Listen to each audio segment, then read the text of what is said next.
আজকের ইন্টারভিউটা দেখার পরে দেবাশিস দার শিক্ষাগত যোগ্যতা নিয়ে প্রশ্ন উঠেছে। দেবাশিস দা হয়তো আসলে খুব স্ট্রেসের মধ্যে দিয়ে যাচ্ছে, তো তাই জন্য হয়তো গুলিয়ে ফেলেছে। কারণ পরপর দুটো বাংলা কাগজে সংবাদপত্রে মোহনবাগান নির্বাচন নিয়ে খবর বেরোয়।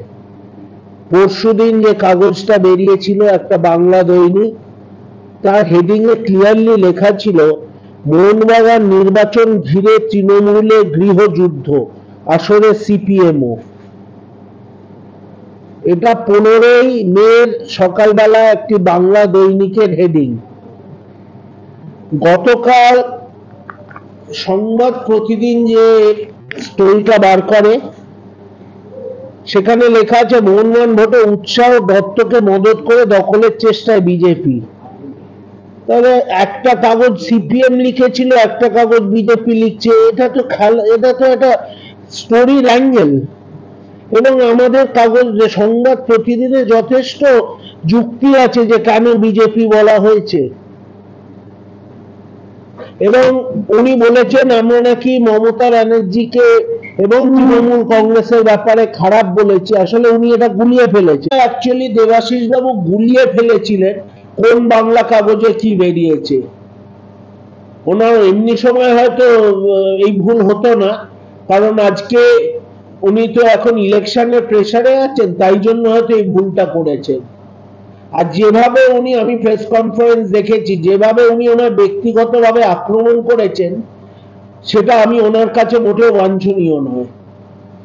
4 দিন আগে আমার বলা উচিত নয়, 4 দিন আগে ওনার সিআইআই এর যে ডিটেলস জমা দিয়েছে সেটা আমাকে পাঠিয়ে বলেছে এটা স্টোরিটা করে দে প্রতিদিনে। লাস্ট মোহনবাগান এজিএম এর নোটিশ আমাকে পাঠিয়েছে প্রতিদিনে ছাপার জন্য। আমি পাঠিয়েছি যখন চেক করতে, তখন আছে আমার কাছে সব। তখন বলা হয়েছে তুই দেখে নিলেই হবে। আজকে সেই প্রতিদিন হঠাৎ খারাপ হয়ে গেল, হঠাৎ সেই সিঞ্জয় বোস আজকে খারাপ হয়ে গেল যখন তার ভুল ধরা হচ্ছে। এটা তো হতে পারে না। আর উনি ইচ্ছে করে আমার পরিবারের মধ্যে ঢুকতে চাইছেন। এই পাপ কিন্তু ওনাকে ছাড়বে না। For everybody's information, Soumik Bose chief administrative অফিসারের পোস্ট প্রতিদিন থেকে রিজাইন করেছেন 12ই জুলাই 2024-এ। বিকজ উনি এনআরআই, তাই ডিফারেন্ট অ্যাকাউন্টিং পারপাসের জন্য ওনাকে এই পোস্টটা ছাড়তে হয়েছে। এটার সাথে আজকের ঘটনা বা কোনো সম্পর্ক নেই। দেখুন, আমরা লিগ্যাল চিঠিটা পেয়েছি, আমার এখনো পড়া হয়নি, কিন্তু উনি যা প্রেস কনফারেন্সে যা বলেছেন অ্যাবাউট দ্য লিগ্যাল চিঠি, তাতে তো আমার খুব হাসি পাচ্ছে। কারণ আমি যে লয়ারকে রিপ্লাই দিতে দেবো সেও কি লিখবে আমি জানি না, কারণ আজকে কিছু তো বলার নেই। কারণ ভিত্তিহীন একটা কাগজ বলেছে যে ওর আগেনস্টে একটা অভিযোগ আছে, সেটার উপরে বেস করে। তার আগের দিন যেটা আমি শুনলাম, ওখানে কুণালবাবু একটা প্রেস কনফারেন্সে বলেছেন যে উনি 16 তারিখে একটা বাংলা দৈনিককে উকিলের চিঠি পাঠাচ্ছেন। তাহলে 15 তারিখের লেখাটা কি ওনার কোনো সায় আছে, মদত আছে? না সেদিন ওনার চশমাটা ভেঙে গেছিল, পড়তে পারেননি, 16 তারিখ চশমা ঠিক করে এসেছে, তাই শুধু সংবাদ প্রতিদিনটা পড়েছে। উনি বিভ্রান্ত করতে চাইছেন মোহনবাগান সদস্য সমর্থকদের। ওনাকে অনুরোধ, ইলেকশনের রাজনীতিতে দয়া করে মিথ্যে কথা আনবেন না। এটা মোহনবাগানের ইলেকশন, আমরা সবাই মোহনবাগানি। এর মধ্যে দয়া করে নোংরামি আর মিথ্যে কথা এনে ইলেকশনটাকে কুলসিত করবেন না। মোহনবাগান, ইস্ট বেঙ্গল, মোহামেডানে রাজনীতির রং দেখা উচিত নয়। কারণ প্রতিটি জায়গায় আমরা চিরকাল ছোটবেলা থেকে দেখে এসেছি যে রাজনীতির লোকেরা সবসময় যুক্ত থেকেছে। সেটা আপনি যাকেই ধরেন, অনেক সব সময়। কারণ মোহনবাগান, ইস্ট বেঙ্গল, আমরা মনে হয় আমরা জন্ম থেকেই সেটা।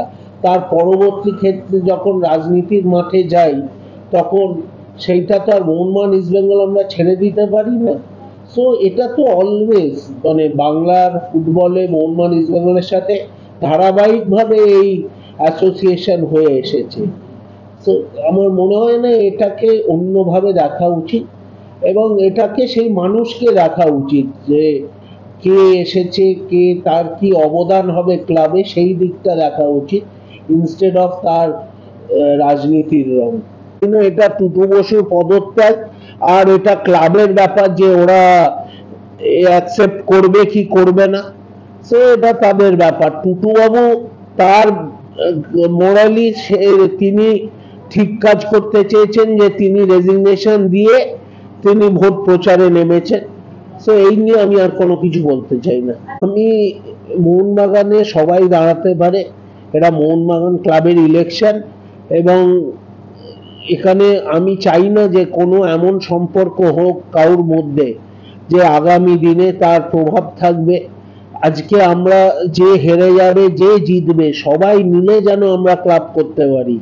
আজকে এমনও তো অনেকে হয়েছে, এতদিনে প্রচুর লোক মোহনবাগানে ইলেকশন হয়েছে, হেরে গেছে, কিন্তু তাদের সাথেও একটা সম্পর্ক থেকেছে, আজকে আমরা সবাই মোহনবাগানি। তো এইটা আমার মনে হয় মনে রাখা উচিত। আর কে দাঁড়াবে না দাঁড়াবে আমি জানি না। আমি লাস্ট 3 বছর ধরে অপেক্ষা করে এসেছি, এবং আমি অনেক দিন ধরেই আমি মনস্থির করেছি যে আমি ক্যান্ডিডেট হব। তো আশা করি ভালোভাবেই নির্বাচন শেষ হবে, এবং আগামী দিন মোহনবাগানের যেমন একটা সুসময় চলছে সেই সময় বজায় থাকবে। নিজেদের সুবিধে যোগাযোগ আছে, নিজেদের সুবিধে না হলে যোগাযোগ নেই, এটা আমি বুঝতে পারি না। মানে খুবই অবাক করার মতো ঘটনা, কিন্তু হয়তো সব মানুষই এক হয় না। সো এটা আমি সেইখানে বেনিফিট অফ ডাউট দিচ্ছি। আমি আশা করব যে আর কোনো পার্সোনাল লেভেলে কিছু হবে না, কিন্তু এটা যেন, আবার আমি বলছি, এটা যেন আমার দুর্বলতা না ভাবে। ভদ্রতা এলে ভদ্রতা ফেরত পাবে, কিন্তু অভদ্র ব্যবহার যদি হয় তাহলে কিন্তু অভদ্রতাই ফেরত যাবে।